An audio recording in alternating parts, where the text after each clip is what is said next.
मित्र हो नमस्कार. महाराष्ट्राच्या पावनभूमीवर अनेक संतांनी आपल्या कार्याने अध्यात्म, समता आणि मानवतेचा संदेश दिला आहे.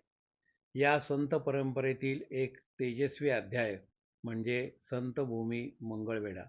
संत दामाजी, संत चोखामेळा, संत सोयराबाई, संत कानोपात्रा आणि संत बसवेश्वर यासारख्या महान विभूतींच्या पदस्पर्शाने पावन झालेली ही भूमी आजही भक्ती, समता आणि सेवाभावाचा संदेश देत उभी आहे. याच ठिकाणी भक्तीला कर्माची जोड मिळाली, जिथे समतेचा दीप प्रज्वलित झाला आणि जिथे संतांच्या चरणस्पर्शाने भूमी पावन झाली, तीच ही संत भूमी मंगळवेढा. या भूमीने महाराष्ट्राला अनेक संत दिले आणि समाजाला मानवतेचा अमूल्य संदेश दिला. याच ठिकाणी महाराष्ट्राचे दैवत छत्रपती शिवाजी महाराज यांचेही काही काळ वास्तव्य मंगळवेढ्यामध्ये होते. नुकताच मला मंगळवेढा येथे जाण्याचा योग आला. त्या संदर्भातील काही माहिती मी या निवेदनात दृकश्राव्य माध्यमाद्वारे सादर करीत आहे. चालुक्य राजाचे मांडलिक म्हणून देवगिरीचे यादव यांनी 9वे शतक ते सन 1187 पर्यंत महाराष्ट्रामध्ये राज्य केले. 1187 नंतर ते स्वतंत्र व सार्वभौम राजे झाले. सुमारे 1317 पर्यंत म्हणजे 130 वर्षे त्यांनी महाराष्ट्रामध्ये राज्य केले. या काळात मराठी भाषेला राजाश्रय दिला. हेमाडपंथी स्थापत्य शैलीचा त्यांनी मोठा विस्तार केला. संत ज्ञानेश्वर सुद्धा याच काळातले. सुमारे 1296 दरम्यान अल्लाउद्दीन खिलजी याने यादवांच्या म्हणजे देवगिरीच्या किल्ल्यावरती आक्रमण केले आणि 1317 या दरम्यान यादवांची सत्ता संपली आणि मोगलांची सत्ता महाराष्ट्रामध्ये सुरू झाली. या काळामध्ये यवनांनी हिंदू जनतेवर अत्याचार, अनाचार, अन्याय, जुलूम जबरदस्ती केली. हिंदू मंदिरे पाडली, स्त्रियांना भ्रष्ट केले आणि अनेकांची सक्तीने धर्मांतरे केली. अशा वेळी संतांनी समाजातील विषमता दूर केली. तुकड्या तुकड्यात विखुरलेला समाज एक केला. अशा समाजाच्या पारमार्थिक उद्धारासाठी, लोकांना खरा धर्म समजावा यासाठी, समाजामधील सर्वांनाच आत्मविकासाचा मार्ग सहज सुलभ व्हावा यासाठी संत ज्ञानेश्वरांनी क्रांतिकारी पाऊल टाकले. गीता ग्रंथाचे स्पष्टीकरण म्हणजे टीका मराठीत लिहिली. त्यामुळे सर्वांना अनुसरता येणारा सोपा साधन मार्ग प्राप्त झाला. भक्तीतील समदृष्टी सर्वांना लाभली आणि समाजाची अस्मिता जागी झाली. मंगळवेढा हा महाराष्ट्राच्या इतिहास, संत परंपरा आणि कृषी संस्कृतीचा महत्वाचा केंद्रबिंदू आहे. त्याला संत भूमी मंगळवेढा आणि ज्वारीचे कोठार अशी त्याची ओळख आहे. मंगळवेढ्याचा इतिहास किमान 12व्या शतकापर्यंत मागे जातो. कलचुरी राजवंश यांच्या काळात या शहराला मंगलवाड किंवा मंगळवेढा अशी नावे होती. स्थानिक परंपरेनुसार या नावाचा संबंध राजा मंगल किंवा मंगळाई देवीच्या मंदिराशी जोडला जातो. 12व्या शतकात संत बसवेश्वर यांनी कलचुरी राजा बिजवळ याच्या कारकिर्दीत मंगळवेढ्यात सुमारे 16 वर्षे वास्तव्य केले आहे. मंगळवेढा हा लष्करी व महसुली दृष्टीने महत्वाचा परगणा होता. यावरती बहामनी सुलतान, त्यानंतर विजापूर आणि आदिलशाही यांची सत्ता काही काळ होती. छत्रपती शिवाजी महाराजांच्या स्वराज्य विस्ताराच्या मोहिमांमुळे मंगळवेढा परिसराला सामरिक आणि राजकीय महत्त्व प्राप्त झाले. या प्रदेशावर मराठा आणि आदिलशाही यांच्यात अनेकदा सत्ता बदल होत राहिले. शिवाजी महाराजांच्या काळात मंगळवेढा स्वराज्याच्या इतिहासाशी जोडला गेला. दक्षिण दिग्विजयाला जाताना शिवाजी महाराज यांचा येथील किल्ल्यामध्ये मुक्काम होता असे स्थानिक लोक सांगतात. मराठा साम्राज्याच्या काळात 18व्या शतकाच्या उत्तरार्धात पेशव्यांनी मंगळवेढ्याचा हा प्रदेश सांगलीच्या पटवर्धन घराण्याला जहागीर म्हणून दिलेला होता. ब्रिटिश सत्ता काळामध्ये मंगळवेढा सांगली संस्थांच्या अखत्यारीत राहिले. संस्थांचे अधिपती पटवर्धन हे होते. पटवर्धन संस्थांच्या मिळकती मंगळवेढ्यामध्ये असून काही ठिकाणी शाळा व कार्यालये उघडलेली आहेत. संत बसवेश्वर यांचा मंगळवेढ्याशी अतिशय महत्त्वाचा ऐतिहासिक संबंध आहे. इसवी सन 12व्या शतकामध्ये ते कलचुरी राजा बिजवळ किंवा बिजवळदेव याच्या सेवेत असताना सुमारे 16 वर्षे इसवी सन 1132 ते 1148 यावेळी मंगळवेढा येथे वास्तव्यास होते. त्या काळात बिजवळांची राजधानी मंगळवेढा किंवा मंगळवाड मंगळवेढा असेही त्याचे नाव आहे या ठिकाणी होती. मंगळवेढ्यातील वास्तव्यात बसवेश्वरांनी काम हाच कैलास हा विचार लोकांमध्ये रुजवला. जातीभेद, अस्पृश्यता आणि कर्मकांड यांना विरोध करून समता, श्रमप्रतिष्ठा आणि मानवतेचा संदेश दिला. अनेक शिवशरणांना आपल्या विचारांनी प्रेरित केले. याच काळात त्यांच्या सामाजिक आणि धार्मिक सुधारणांच्या कार्याला बळ मिळाले. पुढे राजधानी कल्याण म्हणजेच आजचे बसव कल्याण येथे गेल्यावर हे कार्य अधिक व्यापक झाले. आज मंगळवेढ्यात बसवेश्वरांच्या वास्तव्याच्या स्मृती जपणारी स्थळे आहेत. मंगळवेढ्यातील किल्ला हा इतिहासकारांच्या मते कलचुरी राजा बिजवळ याची राजधानी काही काळ मंगळवेढा होती. त्या ठिकाणी याला महत्त्व होते. बसवेश्वरांनी त्याच्या दरबारात कोषाध्यक्ष भांडारी म्हणून काम केले. त्यामुळे किल्ल्याचा परिसर बसवेश्वराच्या कार्याशी संबंधित मानला जातो. बसवेश्वरांचे वास्तव्य स्थळ म्हणजे बसवेश्वर कट्टा. स्थानिक परंपरेनुसार संत बसवेश्वरांनी मंगळवेढ्यात वास्तव्यास असताना येथे अनेक शिवशरणांना उपदेश केला. या ठिकाणी भाविक दर्शनासाठी येतात. मंगळवेढ्यात दरवर्षी बसवेश्वर जयंती मोठ्या उत्साहात साजरी केली जाते. मंगळवेढा किल्ल्याच्या मागील बाजूस काशी विश्वेश्वर महादेव मंदिर हे अतिशय प्राचीन शिवमंदिर आहे. हे मंदिर मंगळवेढ्यातील ऐतिहासिक आणि धार्मिक वारसाचा महत्त्वाचा भाग मानले जाते. उपलब्ध शिलालेखांनुसार मंदिराचे बांधकाम इसवी सन 1572 मध्ये झाले असल्याचा उल्लेख आढळतो. हे मंदिर हेमाडपंथी शैलीचा प्रभाव दर्शविणाऱ्या दगडी बांधकामासाठी प्रसिद्ध आहे. मंदिराजवळ एक प्राचीन दगडी विहीर असून या विहिरीत उतरल्यावर ब्रह्मदेवाची दुर्मिळ मूर्ती पाहायला मिळते. भारतात ब्रह्मदेवाची मंदिरे अत्यंत कमी असल्यामुळे ही मूर्ती विशेष महत्त्वाची मानली जाते. या विहिरीचे सध्या पुनर्निर्माण सुरू असून ही ब्रह्मदेवाची मूर्ती वर काढलेली होती ती आम्हाला बघता आली. स्थानिक परंपरेनुसार या परिसरात एक गुप्त भुयार सुरुंग असल्याची आख्यायिका आहे. श्री स्वामी समर्थ यांनी अक्कलकोटला जाण्यापूर्वी मंगळवेढा येथे सुमारे 12 वर्षे वास्तव्य केले अशी परंपरा त्यांच्या चरित्र ग्रंथामध्ये आणि दत्त संप्रदायात मानली जाते. हे वास्तव्य साधारणपणे इसवी सन 1838 ते 1850 या काळात झाले. त्यानंतर त्यांनी सोलापूर परिसरात भ्रमण केले आणि इसवी सन 1856 मध्ये अक्कलकोट येथे ते स्थिर झाले. अक्कलकोट येथे त्यांनी आयुष्याची अखेरची 22 वर्षे व्यतीत केली आहेत. मंगळवेढ्यामध्ये काही ठिकाणी त्यांचे वास्तव्य होते. ते गावाबाहेरील माळरानावर किंवा निर्जन ठिकाणी राहत असत. त्यांना त्याकाळी लोक दिगंबर बुवा किंवा वेडे बुवा म्हणून ओळखत, कारण त्यांचे वर्तन सामान्य लोकांना गूढ वाटे. त्यांनी अनेक भक्तांना दर्शन देऊन संकटातून मुक्त केले आहे असे दत्त संप्रदायातील चरित्र ग्रंथात वर्णन आहे. पुढे त्यांच्या चमत्कारांमुळे आणि आध्यात्मिक तेजामुळे मंगळवेढ्यात त्यांची कीर्ती पसरली. आज मंगळवेढ्यात स्वामी समर्थांच्या वास्तव्याच्या स्मृती जपणारे मठ आणि स्मृतीस्थळे आहेत. संत दामाजीपंत हे मंगळवेढ्याचे मामलेदार म्हणजे महसूल अधिकारी होते.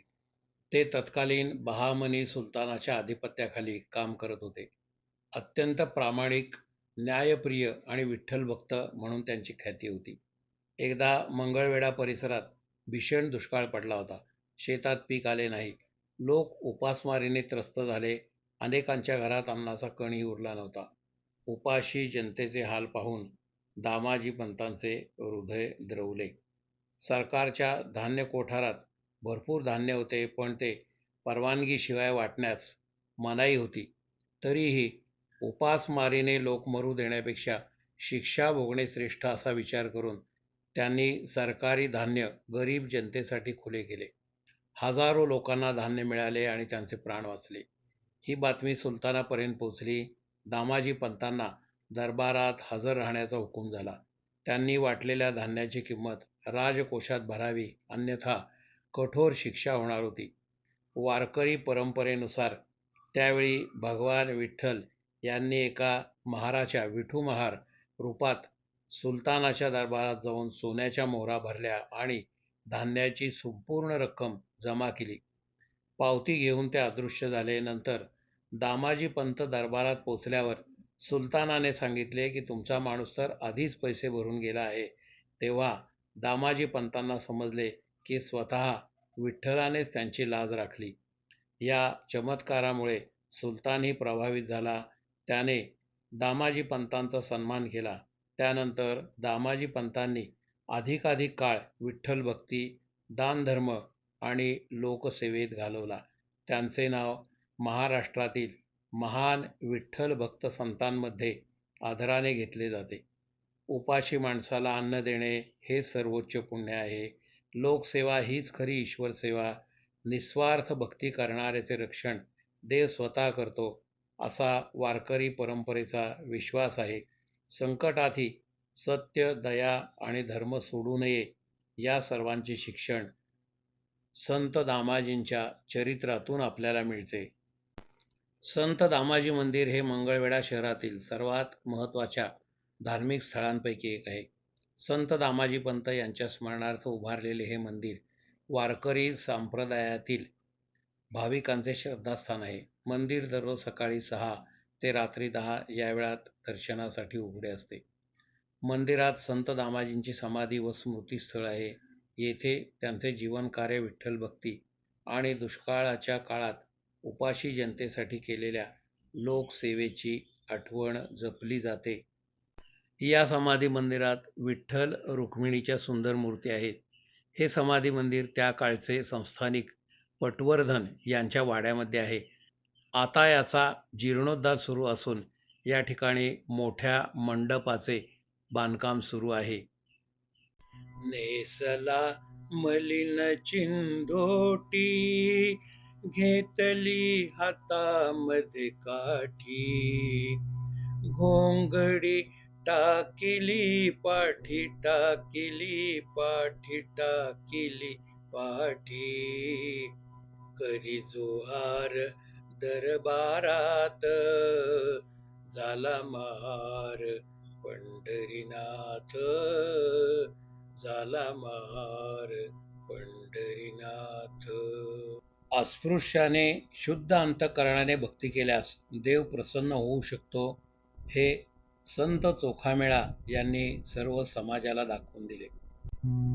संत चोखामेळा यांच्या जन्मासंदर्भात लोककथा व आख्यायिका यामधून माहिती मिळते. मंगळवेढा परिसरातील कोरेगाव या ठिकाणचे एक पाटील पांडुरंगाची भक्ती करत असत. कोणतीही गोष्ट नवी असली किंवा नव्याने आली तर प्रथम त्याचा नैवेद्य ते पांडुरंगाला देत असत. एका वर्षी त्यांच्याकडे खूप आंबे आले. त्यातील उत्तम आंबे त्यांनी काढून घेतले आणि पांडुरंगासाठी बडव्यांना पत्र देऊन ते पंढरपूरला पाठवले. हे काम त्या काळी वेसकार म्हणजे महार करत असत.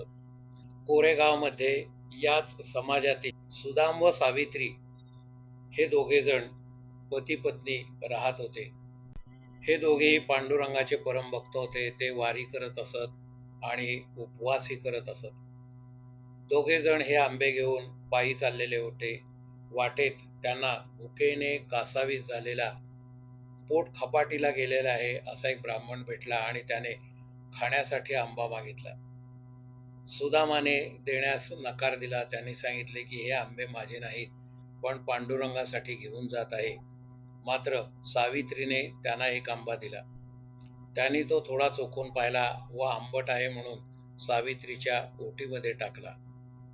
पुढे पंढरपूरला गेल्यानंतर बडव्यांना ते आंबे आणि पत्र दिले आणि आंबे मोजून पाहिल्यावर बडवे म्हणले, एक आंबा यामध्ये कमी आहे.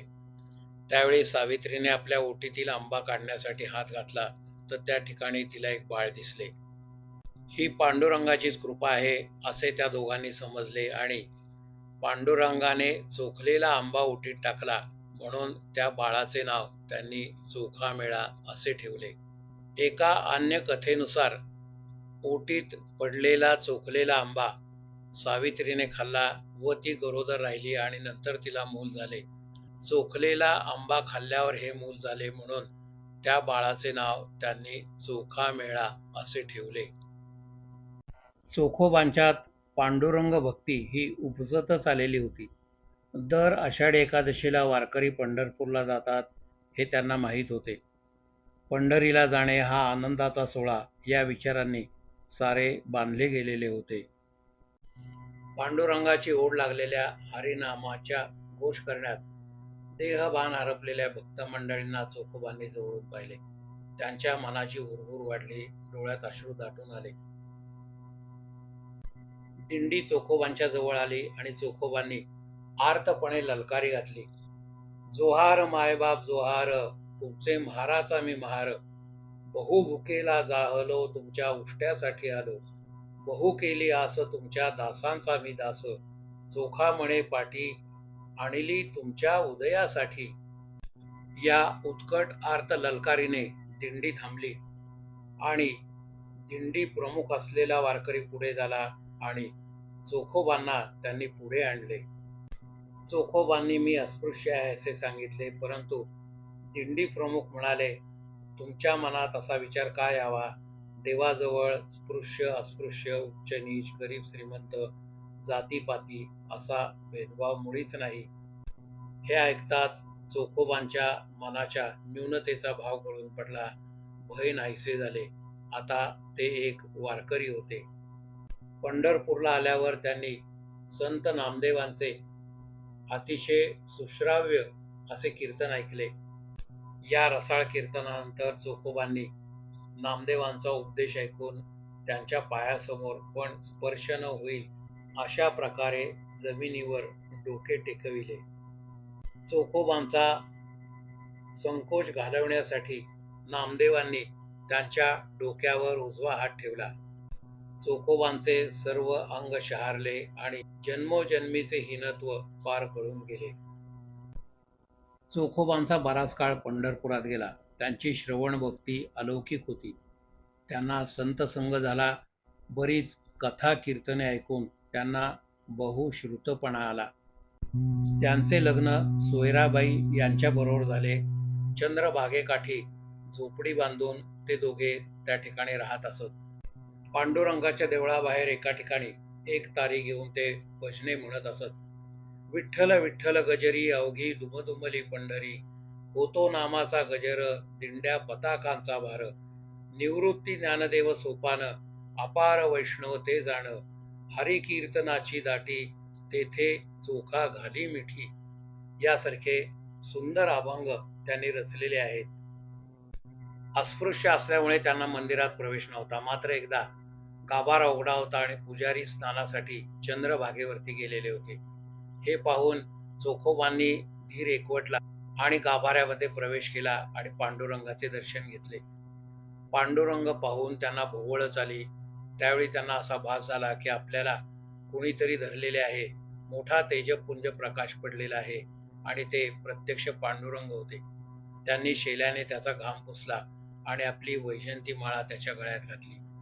सावध झालेले चोखोबा बाहेर येत होते तेव्हा पुजाऱ्याने त्यांना पाहिले आणि वैजयंती माळ त्यांच्या गळ्यात बघून त्यांच्यावर चोरीचा आळ घेतला.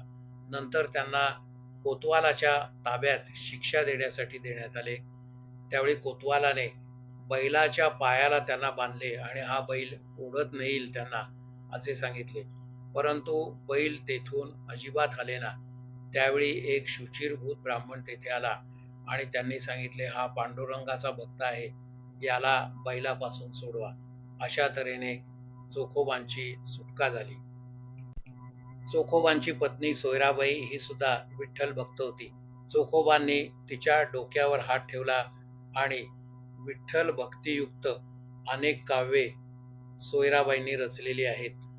सोयराबाईंनी रचलेले 62 अभंग सध्या उपलब्ध आहेत. सोयराबाई यांचा भाऊ म्हणजे बंका महार आणि त्याची पत्नी म्हणजे निर्मळा. निर्मळा ही चोखोबांची लहान बहीण होती. त्यांनी सुद्धा अभंग रचलेले आहेत आणि या दोघांचे गुरु हे चोखामेळा हेच होते. निर्मळाचे 24 अभंग सध्या उपलब्ध आहेत. वारकरी संप्रदायात या सर्वांना संत मंडळीतील स्थान दिले जाते. चोखामेळा आणि सोयरा यांना बरेच दिवस मूल होत नव्हते, परंतु नंतर त्यांना मुलगा झाला. त्याचे नाव त्यांनी कर्ममेळा असे ठेवले. हा सुद्धा मोठा विठ्ठल भक्त होता. त्याचे 27 अभंग सध्या उपलब्ध आहेत. कर्ममेळा याच्या जन्माची हकीकत सुद्धा मोठी विलक्षण आहे. सोयराबाईंच्या बाळंतपणात मदतीसाठी ते आपली बहीण निर्मला हिला घेण्यासाठी परगावी गेले, परंतु तेथून परत यायला त्यांना वेळ झाला.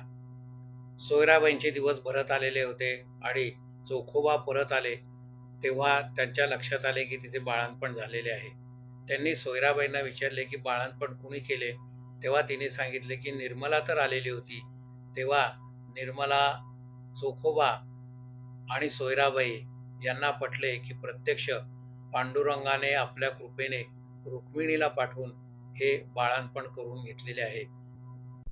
चोखोबांचा बराच काळ पंढरपूरमध्येच गेला. त्यानंतर त्यांनी पांडुरंगाकडे मुक्तीची मागणी केली. सुमारे 1338 साली परत ते मंगळवेढ्याला आले.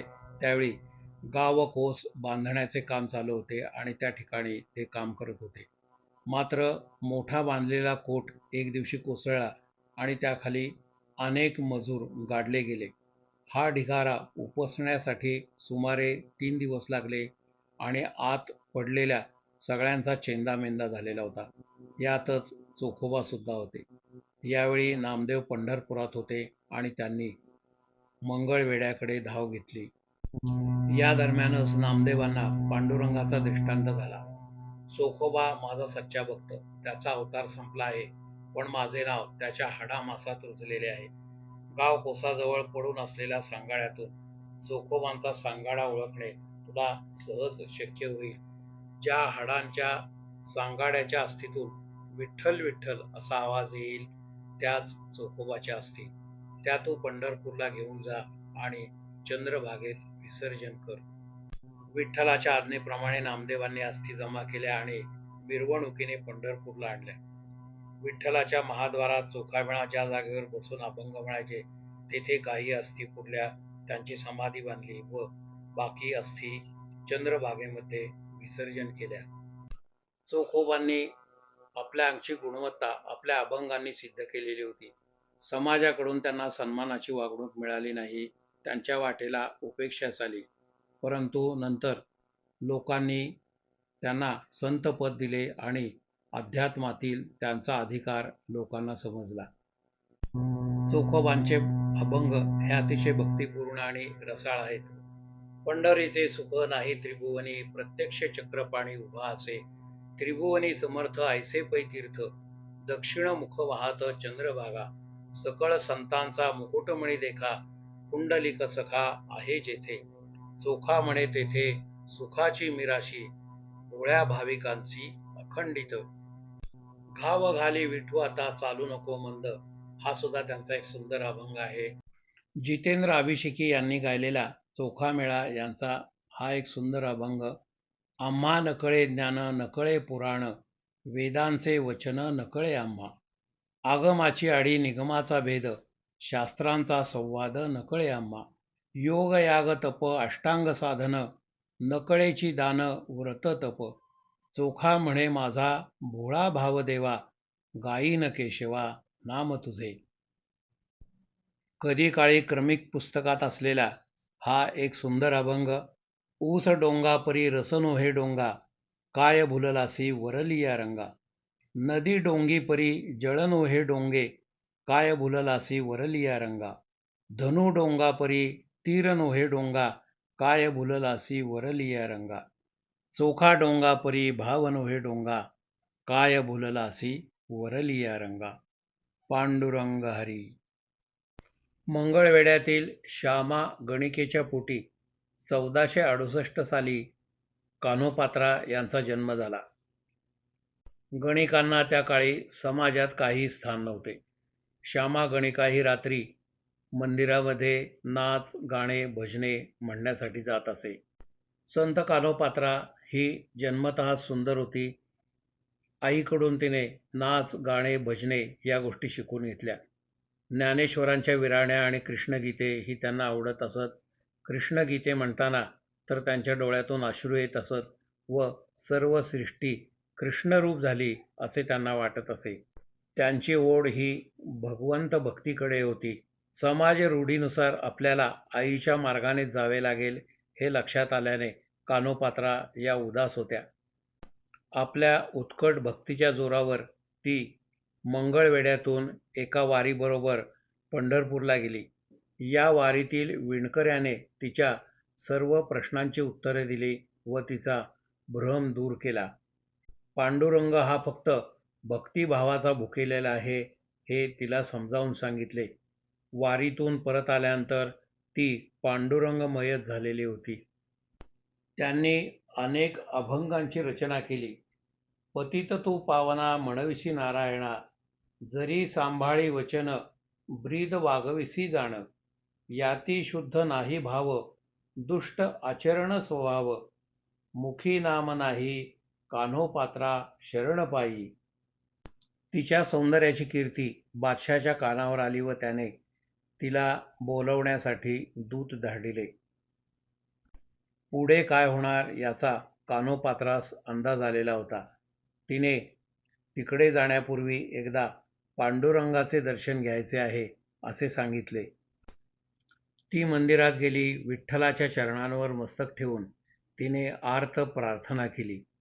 परंपरेनुसार त्याच क्षणी ती विठ्ठलाच्या चरणी विलीन झाली. सैनिकांनी मंदिरात प्रवेश केला तेव्हा त्यांना कान्होपात्रा दिसली नाही. भक्तांच्या मते विठ्ठलाने आपल्या भक्तीची लाज राखली. विठ्ठल चरणी मोक्ष द्यावा यासाठी त्यांनी पांडुरंगाची केलेली विनवणी या अभंगात आपल्याला दिसून येते. नको देवराया अंत आता पाहू, प्राण हा सर्वथा जाऊ पाहे, हरणीचे पाडस व्याघ्रे धरी येले, मज लागी जाहले तैसे देवा, तुझ विण ठाव न दिसे त्रिभुवनी, धावे हो जननी विठाबाई, मोकलोनी आस जाहलो उदास, घेई कान्होपात्रेस हृदयात. एका कथेनुसार तिने पांडुरंगासमोर देहत्याग केल्यानंतर पुजाऱ्यांनी तिला बाहेर तरटीच्या झाडाखाली पुरून टाकले. त्याच जागी तिची समाधीही आहे. कान्होपात्राचे पवित्र स्थान आजही पंढरपूरच्या विठ्ठल मंदिर परिसरात आहे. तिच्या स्मरणार्थ असलेले समाधीस्थळ आणि पूजनीय वृक्ष याचे दर्शन वारकरी अगत्याने घेतात.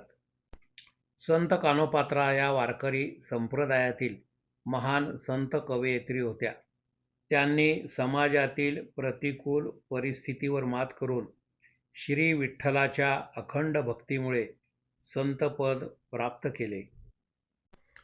संतांच्या पावन चरणस्पर्शाने धन्य झालेली मंगळवेढ्याची भूमी आजही भक्ती आणि मानवतेचा अखंड दीप प्रज्वलित ठेवत आहे. या संत भूमीला त्रिवार वंदन. धन्यवाद.